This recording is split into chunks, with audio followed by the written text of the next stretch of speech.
ओम नमो भगवते वासुदेवाय. अथ त्रयोदश अध्याय. संसाररूप अरण्याचे वर्णन आणि रहुगणाची संशय निवृत्ती. जडभरत म्हणाला, ज्याप्रमाणे पैशाच्या मागे लागलेल्या व्यापाऱ्यांचा तांडा व्यापारासाठी द्वेषोदेशी जाताना एखाद्या दुर्गम अरण्यात पोहोचावा, त्याप्रमाणे मायेने संसारातून तरुण जाण्यास कठीण अशा प्रवृत्ती मार्गात ढकललेला हा जीवसमूह सुखरूप धनाच्या आशेने रजतमसत्व या गुणांनी निर्माण केलेली कर्मे स्वतःचे कर्तव्य समजून करीत संसाररूप अरण्यात जाऊन पोहोचतो. तेथे त्याला जराही सुख मिळत नाही. हे राजा, त्या अरण्यात प्रपंचविषयक कुबुद्धी असणाऱ्या जीवसमूहाला हे इंद्रिय नावाचे 6 चोर बळेच लुबाडतात.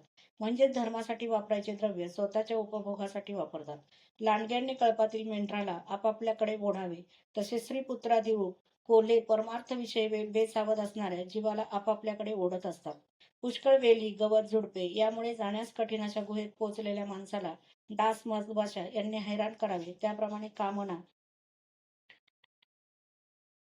निरनिराळी कामे यांनी कठीण असलेल्या गृहस्थाश्रमात राहणाऱ्या माणसाला दुर्जन लोक सतावून सोडतात. काही वेळा अरण्यात गेलेल्या माणसाला असंभाव्य नगराची आकृती दिसावी व ती त्याला खरी वाटावी, तसे हे देहरूप नगर जीवाला सत्य वाटू लागते. काही वेळा अरण्यात गेलेल्या माणसाला वेगाने धावणारे प्रकाशित पिशाच दिसावे व त्याने त्याच्या आकर्षणाने त्याच्या पाठोपाठ पळावे. तसा संसार अरण्यातील हा जीव सोन्याच्या द्रव्याच्या आकर्षणामुळे त्याच्या मागे लागून ते मिळवण्यासाठी खूप खटपट करतो. अरण्यात पोचलेला माणूस राहण्यासाठी जागा, पाणी, द्रव्य इत्यादी मिळवण्यासाठी इकडे तिकडे भटकतो. त्याचप्रमाणे संसाररूप अरण्यात आलेला जीव राहण्यासाठी घर, अन्नपाणी, द्रव्य इत्यादी मिळवण्यासाठी खूप धावाधाव करतो आणि ते मिळाल्यावर त्याच्याविषयी आपलेपणा बाळगून ते गेले असता खूप दुःखी होतो. वावटळीमुळे उडालेली धूळ सगळीकडे भरल्यामुळे व डोळ्यातही गेल्यामुळे अरण्यात गेलेला जीवाला जशा दिशा कळत नाहीत, त्याचप्रमाणे वावटळीप्रमाणे गरगर फिरणाऱ्या स्त्रीच्या प्रेमविलासादिकांनी ज्याची दृष्टी धुंद झालेली असते, असा जीव कर्माच्या साक्षी असणाऱ्या दिशारूप देवतांना जाणत नाही आणि मनसोक्त कुकर्मे करीत राहतो. न दिसणाऱ्या घुंगरट्याच्या आवाजाने कांछूळ उठलेला अरण्यवासी घुबडांच्या गुदकाराने भयभीत होतो. भुकेने व्याकुळ झाला की बिब्यासारखा निषिद्ध झाडांच्या आश्रयाला जातो आणि तहान लागल्यावर मृगजळाकडे धाव घेतो. त्याचप्रमाणे संसार अरण्यातील जीव पाठीमागे निंदा करणाऱ्यांच्या शब्दांनी जसा व्यथित होतो, तसाच समोर अपशब्द बोलणाऱ्यांच्या वाग्बाणांनी घायाळ होतो. भुकेने व्याकुळ झाला की धर्मभ्रष्ट लोकांचे अन्नसेवन करतो आणि विषय मृगजळासारखे आहेत हे माहीत असूनही त्यांच्या मागे लागतो.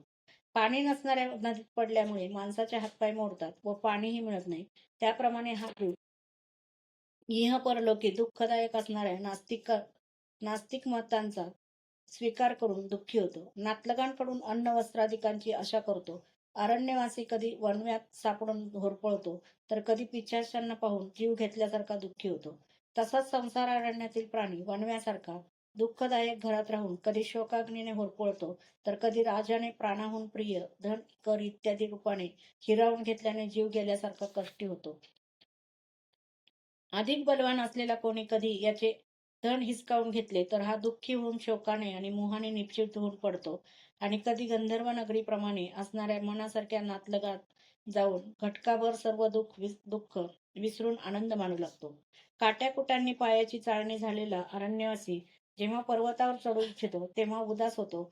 त्याप्रमाणे संकटांनी वेढलेला जीव मोठमोठी कामे करू इच्छितो तेव्हा निराश होतो. कधी तो भुकेच्या आगीने संतप्त होऊन आपल्या नातलगांवर वळत चिडू लागतो. कधी झोपरूपी अजगराचा घास बनून वनात फेकून दिलेल्या मुर्द्याप्रमाणे पडून राहतो. यावेळी त्याला काही शुद्ध नसते. कधी विषाणू जंतू चावावे तसे दुष्ट याला पिडू लागतात. तेव्हा त्यांच्या विषारी वाग्बाणांनी विवेकशून्य होऊन एखाद्या अंधाऱ्या विहिरीत पडावे, त्याप्रमाणे घोर दुःखमय अंधकारात शुद्ध बुद्ध हरपून पडून राहतो. कधी परस्त्री परधन रूप मधाच्या शोधात तो फिरतो, तेव्हा त्याचे मालक रूप मधमाशा त्याच्या नाकात दम आणतात आणि याचा सर्व अभिमान नष्ट होतो. अनेक संकटांचा सामना करून यथाकदाचित तो मध त्याला मिळाला तरी दुसरे लोक जबरदस्तीने त्याच्याकडून तो हिसकावून घेतात व पुन्हा त्यांच्याकडून इतरच तो हिसकावून घेतात. कधी थंडी, ऊन, वारा आणि पाऊस यापासून आपले संरक्षण करण्यास तो असमर्थ होतो. कधी आपापसात थोडी देवघेव करतो, तेव्हा पैशाच्या लोभाने दुसऱ्यांना फसवून त्यांच्याशी वैर मांडतो. कधी कधी त्या संसारवनात यांचे धन नष्ट होते, तेव्हा याच्याजवळ अंथरूण पांघरून आसन, घर आणि वाहन सुद्धा उरत नाही. तेव्हा तो दुसऱ्यांकडे याचना करतो आणि मागूनही दुसऱ्याकडून इच्छित वस्तू मिळाली नाही की दुसऱ्यांच्या वस्तूंवर डोळा ठेवल्यामुळे तो त्यांच्याकडून अपमानित होतो. अशा प्रकारे व्यावहारिक संबंधांच्यामुळे एकमेकांविषयी वैरभाव वाढल्यावर सुद्धा तो जीवसमूह आपापसात विवाहातील संबंध घडवून आणतो आणि पुन्हा या मार्गात निरनिराळे कष्ट आणि धनक्षय होणे इत्यादी संकटे भोगता भोगता मृतवत होऊन जातो. साथीदारांपैकी जे जे मृत्यू पडतात त्यांना जिथल्या तिथे सोडून नवीन उत्पन्न झालेल्या साथीदारांना घेऊन तो जीवसमूह पुढे जातच राहतो. वीरचरा त्यापैकी कोणताही प्राणी आजपर्यंत परत आला नाही किंवा कोणी हा संकटमय मार्ग पार करून परमानंदमय योगाला शरण गेला नाही. ज्यांनी मोठमोठ्या दिग्गजांना जिंकले आहे ते धीरवीर पुरुष सुद्धा पृथ्वीवर ही माझी आहे असा अभिमान धरून आपापसात वैर पत्करून संग्राम भूमीवर लढून मरण पत्करतात. वैरहीन परमहंसांना ते जे भगवान विष्णूंचे अविनाशी पद मिळते ते तेथे हे जात नाही. वेलींच्या कोवळ्या फांद्यांप्रमाणे असलेल्या स्त्रियांच्या बाहूंचा आश्रय घेऊन त्यांच्या ठिकाणी जीव आसक्त होतो. वेलींच्या फांद्यावर बसून किलबिल करणाऱ्या पक्ष्यांप्रमाणे स्त्रियांच्या कडेवर बसून बोबडे बोलणाऱ्या मुलांची त्याला ओढ लागते. काही वेळा सिंहांच्या कळपाप्रमाणे असणाऱ्या जन्म मरण रूप कालचक्राला घेऊन यापासून सुटका होण्यासाठी तो बगळे, कावळे, गिधाडे यांच्यासारख्या नास्तिक मतांचा स्वीकार करून त्याप्रमाणे वागू लागतो. जेव्हा त्यांच्याकडून काही फलप्राप्ती होत नाही तेव्हा तो हंसासारख्या ब्राह्मण कुळात प्रवेश करू इच्छितो, परंतु त्याला त्यांचे आचरण कठीण असल्यामुळे आवडत नाही.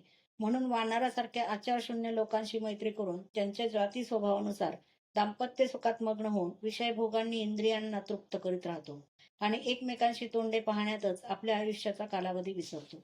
येथे झाडांप्रमाणे तात्पुरते सुख देणाऱ्या घरात राहून पतिपुत्रांच्या प्रेमात गुरफटून विषय सुखे भोगता भोगता दिनवाना होऊन जातो.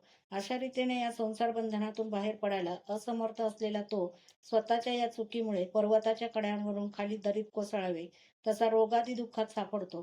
दरीत कोसळणारा मनुष्य दरीत असलेल्या हत्तीच्या भीतीने हाताला लागलेल्या एखाद्या वेलीला लोंबकळत राहावा तसा हा जीव त्या वेलीसारख्या असणाऱ्या आपल्या पूर्वकर्माला पकडून तसाच राहू लागतो.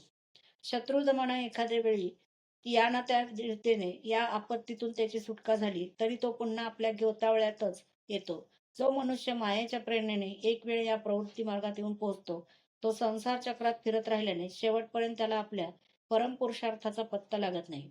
रघुगणा, तू सुद्धा याच मार्गात भटकत आहेस, म्हणून आता प्रजेला शिक्षा करणे सोडून सर्व प्राण्यांना मित्र हो आणि मी विषयांबाबत सर्व प्राण्यांचा मित्र हो आणि विषयांबाबत अनासक्त होऊन भगवत सेवेने धारदार केलेल्या ज्ञानरूप खडगाने हा संसार मार्ग पार कर. राजा म्हणाला, अहो, सर्व योनीमध्ये हा मनुष्य जन्म श्रेष्ठ आहे. इतर लोकांमध्ये प्राप्त होणाऱ्या देवादी उत्कृष्ट जन्मांचा सुद्धा काय लाभ. तेथे भगवान ऋषिकेशांच्या पवित्र यशाने शुद्ध अंतःकरण झालेल्या आपल्यासारख्या महात्म्यांचा अधिकाधिक सहवास लाभत नाही. आपल्या चरणकमलांच्या धुळीने सेवन केल्याने ज्यांचे सर्व पाप ताप नष्ट झाले आहेत त्या महानुभावांना भगवंताची विशुद्ध भक्ती प्राप्त व्हावी यात काही आश्चर्य नाही.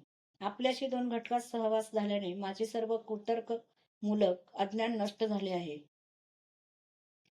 ब्रह्मज्ञान प्राप्त झालेल्यांमध्ये जे वयोवृद्ध आहेत त्यांना नमस्कार असो, जे कुमार आहेत त्यांना नमस्कार असो, जे तरुण आहेत त्यांना नमस्कार असो, जी लहान मुले आहेत त्यांनाही नमस्कार असो, जे ब्राह्मण अवधूत वेशाने पृथ्वीवर भ्रमण करतात त्यांच्यापासून आमच्यासारख्या ऐश्वर्याने उन्मत्त झालेल्या राजांचे कल्याण हो. श्रीशुक म्हणतात, उत्तरानंदना, अशा प्रकारे त्या श्रेष्ठ प्रभावशाली ब्रह्मर्षी पुत्राने आपला अपमान करणाऱ्या सिंधू नरेश रघुगणाला सुद्धा अत्यंत करुणेने आत्मतत्वाचा उपदेश केला. तेव्हा रघुगणाने दीन होऊन त्यांच्या चरणांना वंदन केले. नंतर पूर्ण भरलेल्या समुद्राप्रमाणे त्याच्या अंतःकरणातील इंद्रियांच्या लाटा शांत आहेत असा भरत तशाच स्थितीत पूर्वी पृथ्वीवर भ्रमण करू लागला. सौवीरपती रघुगणाला त्याच्याशी झालेल्या सत्संगामुळे परमात्म तत्वाचे ज्ञान होऊन त्याने अविद्येमुळे अंतःकरणात दृढ असलेल्या देह हाच आत्मा या बुद्धीचा त्याग केला. राजा, जे लोक भगवंताच्या आश्रयाला असणाऱ्या अनन्य भक्तांना शरण जातात त्यांचा असाच अभाव असतो. राजा परीक्षित म्हणाला, महाभागवत मुनी श्रेष्ठ, आपण मोठे विद्वान आहात. आपण रूपकाच्या द्वारे अप्रत्यक्षपणे जीवाच्या या संसाररूप मार्गाचे वर्णन केले आहे. त्या विषयाची कल्पना विवेकी पुरुषांच्या बुद्धीने केली आहे. अल्पबुद्धीच्या मनुष्यांना याची सहजतेने कल्पना येऊ शकत नाही. म्हणून हा रूपकात्मक दुर्बोध विषय साध्या शब्दात स्पष्टीकरण करून सांगावा. अध्याय 13 समाप्त.